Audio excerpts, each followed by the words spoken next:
Good evening. Welcome. My name is Linda Turnbull, and I'm the founder and executive director of Esteem. And tonight I'm going to talk about a topic that hopefully every one of you will benefit from, and that is how to earn the right to be heard with your kids. So, raising teenagers.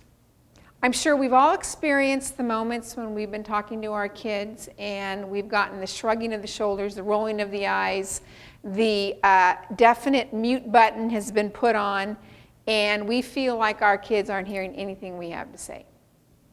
And as parents of teenagers, there's a lot of information we want to try to communicate to our kids because we want to help navigate this time of going through adolescence. So a couple of things I just want to mention. Earning the right to be heard with your kids means, number one, listening. Sometimes we need to just zip it and listen to what our kids are saying. We might not like what they're saying. We might not agree with what they're saying. But sometimes we need to just listen and not try to fix it. Parenting is tough. It's probably one of the toughest jobs that I have done in my lifetime, raising two daughters. And there are many times that I wish I understood some of these concepts and that I would have just zipped it and I would have listened rather than always trying to fix it. Because if we want our kids to be able to learn how to problem solve, and we want our kids to be able to learn how to figure out how to solve things, especially as we prepare for them to go off into their adult world, we need to just not try to fix it. So how do we create an environment where when we do have things that we want to share with our kids, we have an opportunity where they're open to listening to what we have to say? Spending non-agenda time with your kids. And the more you can create in an environment where you can, whether it be taking your daughter to school one morning a week and stopping by Starbucks and getting a hot chocolate. Taking 20 extra minutes of your morning to spend that one-on-one time with your daughter, not all 3 of your kids or all 2 of your kids or all 8 of your kids, but one individually, and you go get hot chocolate, and that's that special Wednesday morning that she knows I get my dad to myself tonight. I'm sorry. I get my dad to myself this morning. So when you do that, and then with that time with her, just let her talk. Sometimes let it just be quiet, let it be silent. Because she needs to just have a place where she can just be herself and know that her dad does not have a lecture, a lesson, a example that he wants to share with her, but my dad is just spending time with me. Non-agenda time is what builds that bridge for you to be able to earn the right to be heard with your kids. The other thing is, you know your kids' love language. You know what your child responds to. You know when your child is more open to hearing what you have to say, and you definitely know when the wall is there and they don't want to hear anything you have to say.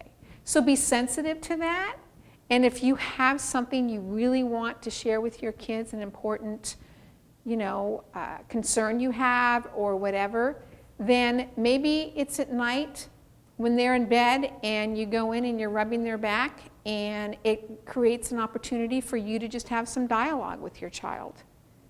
And they might be more open to talking at that moment. And the time to really not try to talk to your child about specific things is after school, when you pick them up and they get in the car and you bombard them with 5 questions. How was your day? What'd you do today? Who'd you hang out with? What was the best part of your day?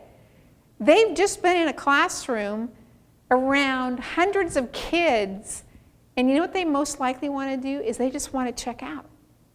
So give them that space to check out. Give them that space to come home and chill. And then later on, that evening maybe, if you have something that you need to talk about, that's a great time to bring it up. Family dinners. How many of you have family dinners 3 nights a week? That's pretty impressive. How many of you have family dinners 5 nights a week? Do you know what kids tell us? Some of these kids, when we go into a classroom, many of them, they're lucky if they have a family dinner once a month. Because what's happening with our schedules today? Kids are coming and going. They've got all kinds of activities. Parents, we're coming and going. We're traveling. We're busy. 5 minutes at a dinner table where a family connects just for 5 minutes is really, really powerful. Because the way our lives are today, we have so much craziness and so much busyness going on. Just think of 1 week in your family alone. And as parents, if we don't create an environment where our kids can be with us and we can connect, many times it doesn't happen. So family dinners are really, really, really important. Letting them fail. Our kids need to fail, and they need to learn how to resolve or move on from that failure. If we're always in there trying to fix it for them, what's going to happen when they go off to college? Do you know how many kids we have at universities like Stanford or Yale or Harvard? They're really intelligent, and they're excelling academically, but they don't know how to deal with failure.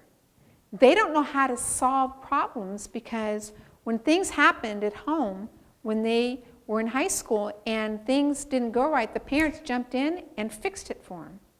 We've got to let our kids learn how to deal with failure, how to figure out how to solve problems so that as they go off into their adult world, they have those skills. Parenting on a united front. This is a really favorite topic of mine. In this room tonight, we have families represented.